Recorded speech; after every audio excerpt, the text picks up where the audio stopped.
Hello everyone. I know, a lot of videos today. However, it's quite easy to make videos when you get a beta truly this wild and a character, although underwhelming, this interesting, right?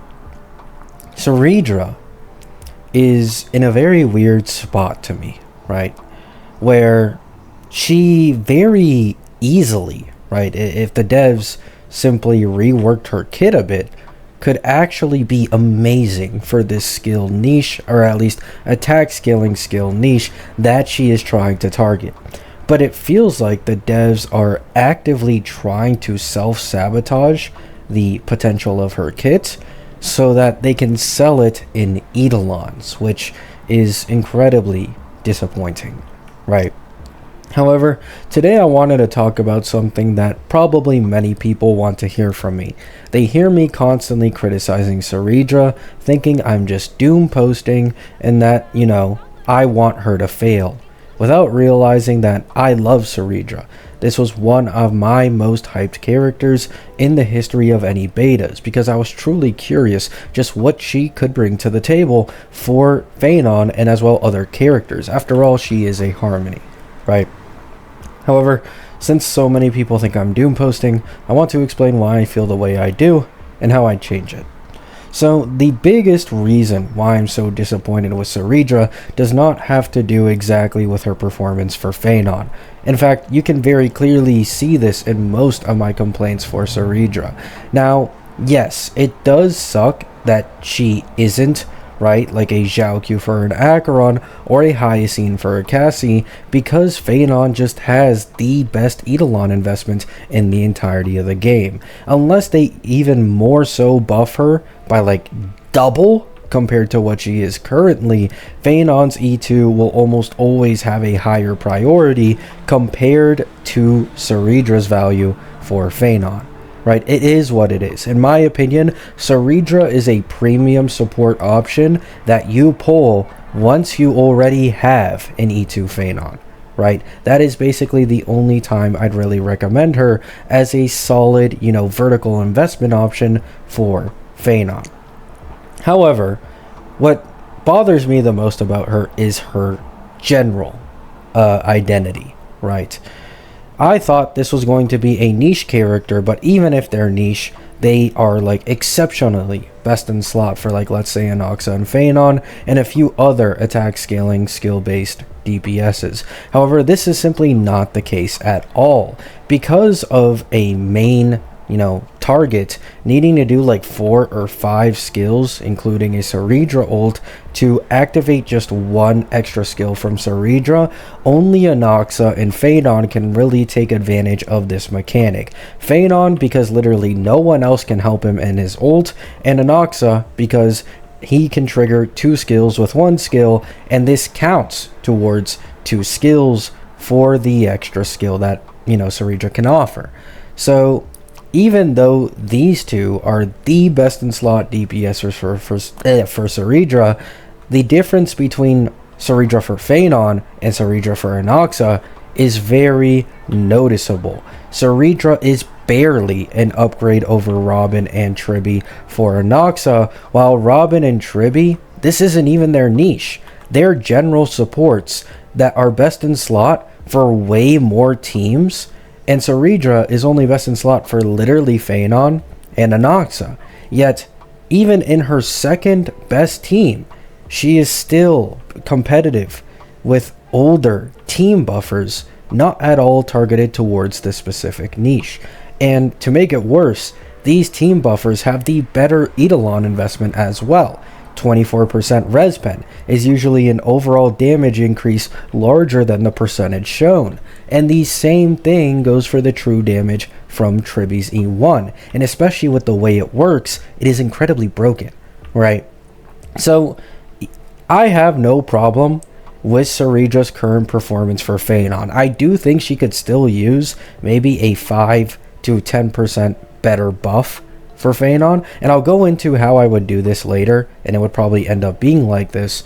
However, I don't really care all too much. Even as a Phanon main, I dropped $100 for the first time in 4 years on a gacha game in my life just so I could get Phanon, and my complaints are not about Phanon. It is about her general value. Her value will always be tied to Phanon, and because she's only 5 to 10% better for her Noxa, this means she will 100% get power crept by a future generalist that just has better QOL, the same way Tribby did this to like Ruan Mei. Right, even if the buffing capability doesn't increase from a new support a year down the line, if they have more damage, if they provide action advance, if they provide something else at all, instantly Cerydra will not be best in slot for Noxa, and it's only for Phanon, right? And so if Phanon goes down to T0.5, Cerydra goes down to T0.5.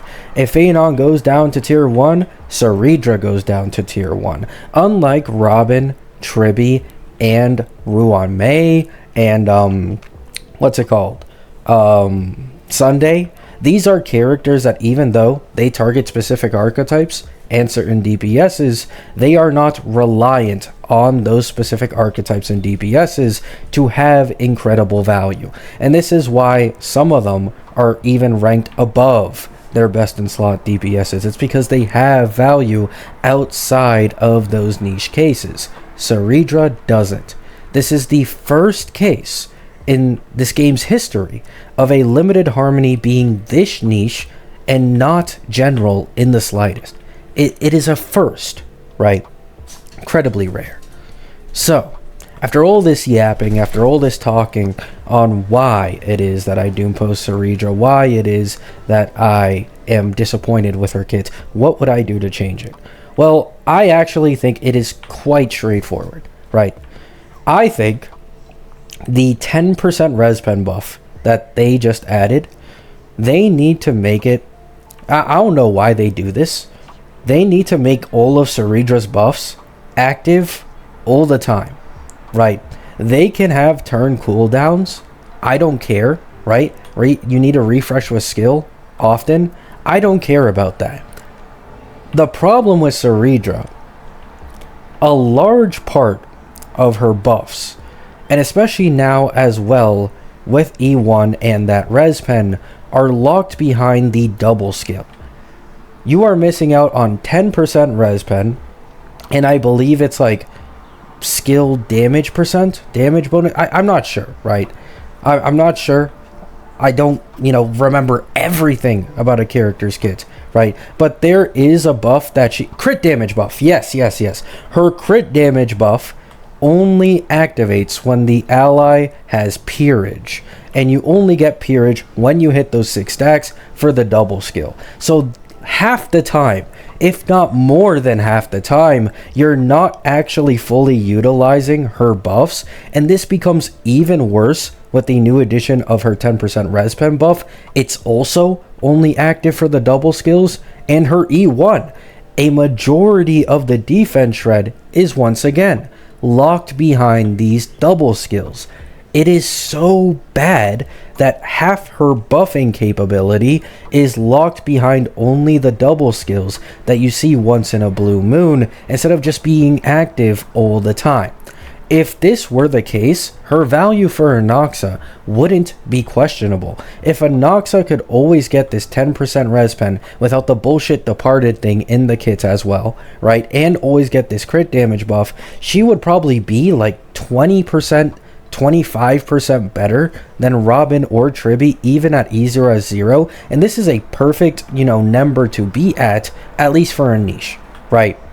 This is at least solid for someone that she isn't specifically targeting, right? Even though it is her niche, it's not the DPS she's being made in mind with. And then Phanon will now get like a, 50% overall increase in performance with Cerydra. And now we can start having talks on whether or not Cerydra is better than Phanon's E2 investment. Because now you can go E1 as 0 on Cerydra, and all of a sudden it's game changing, right? This E1 gives her better stack gen, and on 4 of Phanon's meteors gives him 33% defense shred. That is a very nice multiplier increase.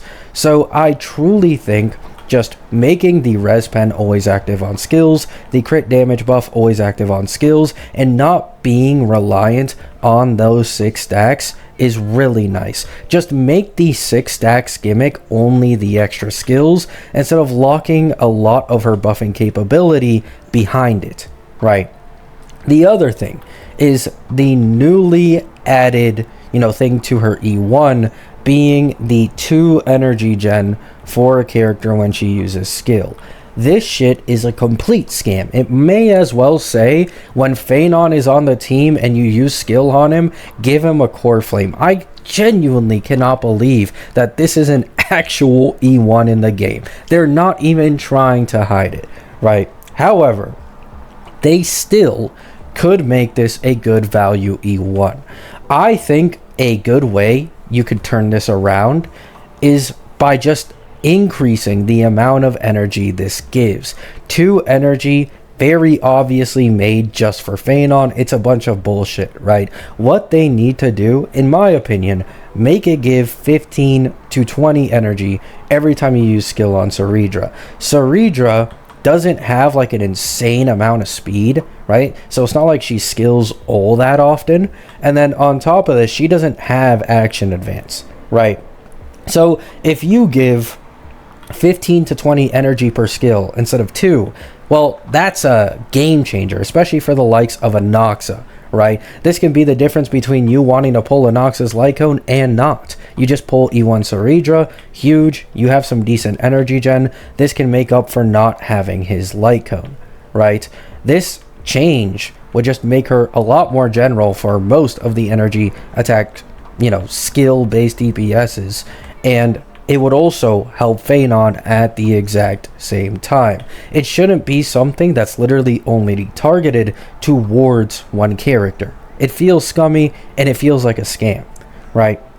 So, TLDR, basically all the buffs I want for her are for all her buffs to be up at all times instead of being reliant on having 6 stacks for the double skill, and for her E1 to the energy gen, right? The energy gen, I want it to be increased to like 15 or 20, since it's not like she skills all that often, and this would be like a direct competitor towards Phanon's ult that gives at minimum, Sunday's ult. It gives at minimum 40 energy, and then if a character has more than 40 energy as 20% of their max, he'll give even more than that, right? I think this is actually quite competitive with Sunday's ult. So I don't see any issue with Cerydra having it, especially considering Cerydra's ult is garbage. She literally does no damage, right? 0 damage at all from Cerydra. So the ult basically only being there to give 2 stacks feels quite bland, right? I also wouldn't mind if they just added energy regen to her ult as well. However, they didn't, right? Now, there is one last suggestion I would give for overall buffs. This would benefit both Anoxa and Phanon quite heavily, which is just additional damage. The reason I left this for last is because this is probably the worst buff, since it isn't actually buffing the DPS, it's just adding her own damage, which eventually will fall off the further we go into the game, like Robin's ticks, right? However, this would still at least be beneficial for Nox and Phanon as of current. Additional damage for Phanon when he gets like multiple, like 7 turns, right? 7 turns at E0, and with Cerydra he gets 2 extra meteors, so it's like 9 plus a finisher. So Phanon would be able to get 10 damage ticks off from Cerydra in his ult, and this could be significant depending on how it scales, and it would finally justify half her kit being dedicated towards self-buffing instead of buffing for Phanon or just other characters in general, right? Anoxa can also abuse this. Because of his double skills, he can 100% abuse this nearly as well as Phanon. So, all in all, TLDR, I want her buffs to always be up instead of being reliant on 6 stacks. I want the energy gain in her E1 to be increased to 15 or 20 per skill to be usable outside of only Phanon teams. And I as well want her to possibly have additional damage in E0 instead of E6, and this would benefit Anoxa and Phanon quite nicely. And I bet because of all these nice buffs she has in her kit, she may be able to work or be best in slot for another DPS upcoming in the future, or even some older ones I can't think of currently, right? Such as like Saber, a few others, right? I've seen she's underwhelming for like Archer, Saber, some of these other characters, because they simply can't activate this 6 stacks all that often. They're not an Anoxa, they're not a Phanon that gets 7 free turns kicking all the supports out. So even though the potential is there, it simply can never be fully realized because of so many of the buffs being locked behind 6 stacks and it being so hard for other characters to hit 6 stacks. So I think if they were to do this, at least make, you know, the buffs active at all times without being reliant on anything, it would be game changing for her overall value, and I just wouldn't be complaining the same way I currently am. I still think Cerydra will probably receive a buff. I don't know how, I don't know what, right? But I am confident Cerydra will still receive a buff, because otherwise this is just the most disappointing Harmony we've ever had in the history of the game, at least for a limited one, right? Even more so than Sparkle. Love you all. Hope you have a great day. Hope you have a great night. Let me know your thoughts. How would you fix Cerydra? And tell me in the comments. I'm interested, right? I think tomorrow I'll probably make a video on my thoughts of Cyrene's potential. I feel like people are getting sick of my glazing for her, so it might be a time to talk about why it is I glaze Cyrene and the massive potential she has, right? Love you all. Hope you have a great day. Hope you have a great night. Peace out.